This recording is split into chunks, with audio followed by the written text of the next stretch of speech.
Alright, YouTube, what's up? G'day. It's Rue or Chad or Motorskill here, whichever name you prefer to call me. Anyway, so today we are back with another review ranking, basically a review video. And today, I know I've only done a handful or a paw full of movie reviews on this channel before, but since I don't know, I've been pretty into Mad Max recently. I'm gonna be honest with y'all. So I decided to. So anyways, I bought this 3-film collection off of eBay for about $9. Can probably find something similar there on eBay. You might not be able to find the same exact seller, but yeah, I bought this for hang on, there we go. Just moved my fucking backpack out of the way. So yeah, anyways, yeah, this is a 3-film collection that I bought off of eBay for $8.57, so $9 essentially. But so yeah, it has Mad Max Fury Road, 2015, which came out in 2015. It has The Road Warrior, which came out in 1981, and it has Mad Max Beyond Thunderdome, which obviously came out in 1985, as I'm sure you fellow fans out there know. So yeah, Mad Max is now one of my favorite franchises, favorite movie franchises now. So yeah. Anyways, this is what the inside of this looks like. With we have a double disc thing here, but this disc has two movies on one disc, because somehow DVDs have enough room for that, I guess. So it has The Road Warrior and Mad Max Beyond Thunderdome, which is again 1981, 1985 when those movies came out. And then because Fury Road is so long, it's fucking 120 minutes long, like it says right there. It has its own single DVD. So yeah, 120. I mean, I feel like that's like average for most movies that came out around then, especially like action movies. But yeah, anyways, then again, I've watched like 3-hour movies like Avatar and The Hobbit and Lord of the Rings, stuff like that. So yeah, anyways, I'm getting off topic here, but yeah, so The Road Warrior, because I'd never seen it before, I decided to basically have a little one-man party, and I got a little beer, a little chips and queso, junk food. By beer, I mean a single can of Voodoo Ranger Juice Force, I believe it's called. It's about 9.5 ABV. So yeah, that was pretty great for watching this, and the chips and queso complemented the beer very well. So yeah, anyways, The Road Warrior is basically it's the one that came out after the original in 79. So yeah, basically that's where so the nuclear apocalypse already happened in Australia. All the Mad Max films are Australian. Obviously, it's actually basically it's a Hallmark Australian movie.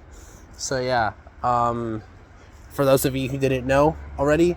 But yeah, Road Warrior basically was the precursor, more or less, of Fury Road, because it's basically a one giant chase thing with a bunch of stunts and like a bunch of like cool wacky vehicles, like desert vehicles and everything.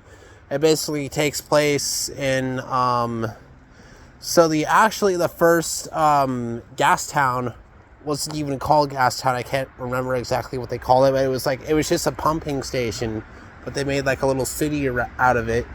And Max basically goes there to get gasoline for his car. That's all he needs, essentially. But he helps them because of the he, so the guy is called Lord Humongous. He's the one wearing the face mask thing, leather face mask, and like he has a bunch of hair that has been burnt off because he was involved in he was in the military. He was involved in a quote unquote severe military accident.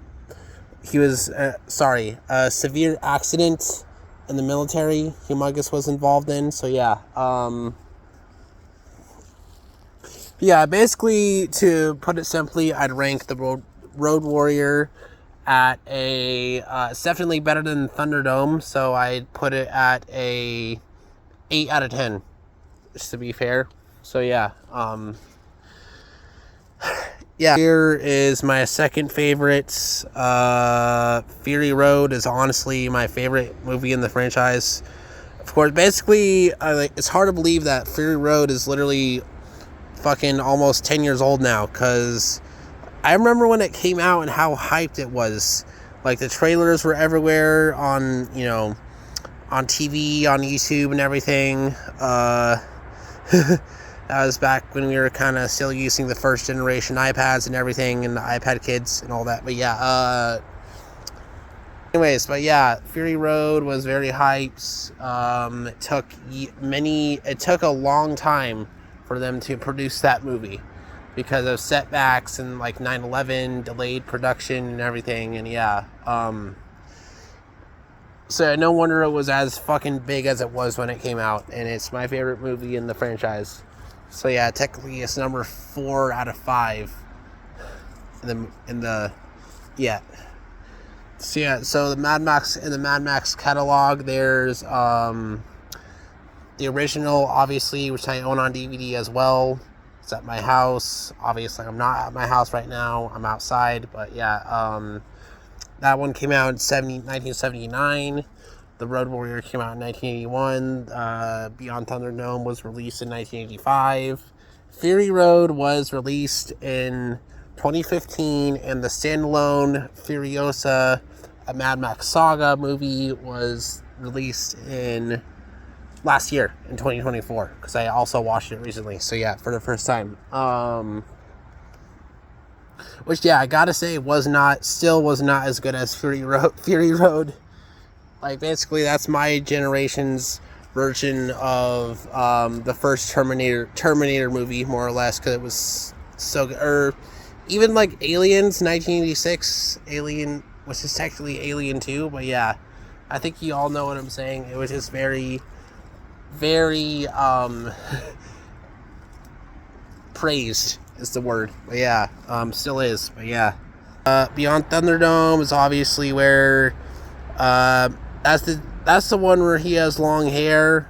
Mel Gibson has long hair, and basically he goes to Thunderdome, he goes to Bartertown. Sorry, this is a very choppy review ranking video here, but yeah, it's still a good movie. It's just my least favorite in the series. So yeah, I don't think there's isn't really any there's not too many Mad Max fans, definitely not too many Mad Max fans or enjoyers who say Thunderdome is their favorite movie in the franchise, in the series. So yeah, that's all I really have to say about that. But still, I guess it has Tina Turner in it. She's the leader of the Bartertown where Max goes to fight in the Thunderdome. He fights the master guy and the blaster guy, and then they end up flying away in the plane. So yeah, at the end of the movie. So yeah, I still rank it at a 7 out of 10. Fury Road, of course, has to be a 10 out of 10. That's where basically the second literally the whole entire movie is just one continuous chase, basically like Roadrunner. Sorry, sort of like Roadrunner and Wile E. Coyote thing. But yeah, that's it starts off, Max has been living in the desert, and he's been hearing voices in his head of people who he knew who died in the past, and basically he's captured by the War Boys under the rule of Immortal Joe, who was the leader of the War Boys in the Citadel, where they have all the water and the water pumps and everything, all the lifts. Basically, yeah, the post-apocalyptic city with the school.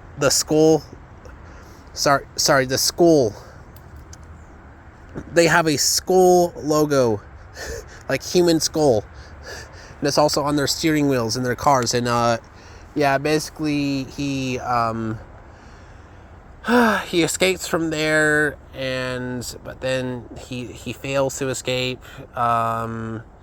They capture him again. They put the weird mask metal thing on his face, and yeah, after that, I just rewatched it last night. So essentially, he meets up with Furiosa, and they drive the war, because Furiosa is trying to rebel against Immortal Joe because he's a dictator. And then, sorry, not Immortan Joe. I think somebody correct me in the comment. I can't remember his exact name, but yeah. They escape from them, the Citadel. Furiosa actually starts off driving the war with the Furiosa, the woman character, and who is also one of the main characters in Fury Road. That's her. So the guy holding the gun is Max, and the woman behind her with the shaved head is Furiosa. So yeah, Furiosa drives the war rig away from the rest of. So yeah, they were supposed to go to Gastown, and they have Immortal Joe's quote-unquote breeder wives in the war rig. They also have gasoline. They're supposed to drive all this gasoline and the breeders to Gastown to do some, I forget exactly, but they're doing some kind of trade. But then Furiosa goes rogue. She drives the war rig truck thing, which is basically a fuel tanker on steroids. It's fucking awesome. Yeah, so yeah, I gotta say, there's a lot of I love Mad Max because of all the really cool vehicles in it, like all the desert vehicles, especially as somebody who occasionally has gone dirt biking in the desert and whatnot. And yeah, all the machinery. Like, I'm an industrial music fan. As you can see, I'm wearing my Machines of Loving Grace shirt here. So yeah, this very metalhead, heavy metal movie vibes, especially with the Doof Warrior. And he has the guitar amplifier truck thing with the drums on the back, which is actually a modified rocket truck, by the way, which used to be used by the military. Yeah, and he has a flame shooting out of it. It's a very specifically designed guitar. It weighs 132 pounds. That's what I heard online on YouTube, anyways. But yeah, but yeah, in Fury Road, they basically escape the War Boys and Immortan Joe.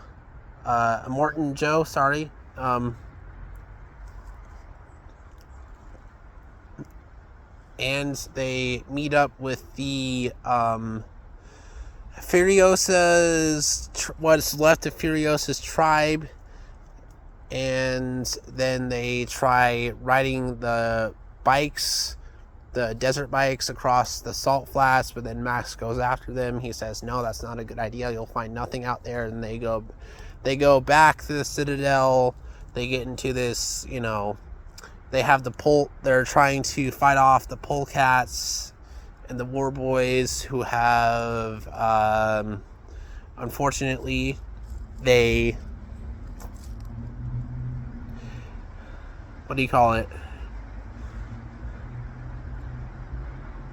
captured Max's car, and they were driving Max's car, and he was mad about that. The 1973 Ford Falcon Interceptor XB XBGT Interceptor with the wine supercharger and 44-gallon fuel drums on the back. So yeah, that's the car. My favorite movie car now. Very badass. So yeah. Basically, they kill Morton Joe. And they drive back to the Citadel, and they're praised for saving them, the people basically who are starving under Morton Joe's rule. And yeah, that's basically the end of the movie. And it ends with the quote saying, basically, I guess I could post it on my Twitter feed, my Twitter page profile. It says like where we go, who are we but looking for our better selves, basically in this wasteland. Yeah. The quote, and it says the quote was made by the first history man, who I guess was another character in the Mad Max, and yeah, the Mad Max franchise. Sorry, but yeah. But yeah, overall, it's a very good franchise, very fun. Fury Road is a very fun movie, very badass.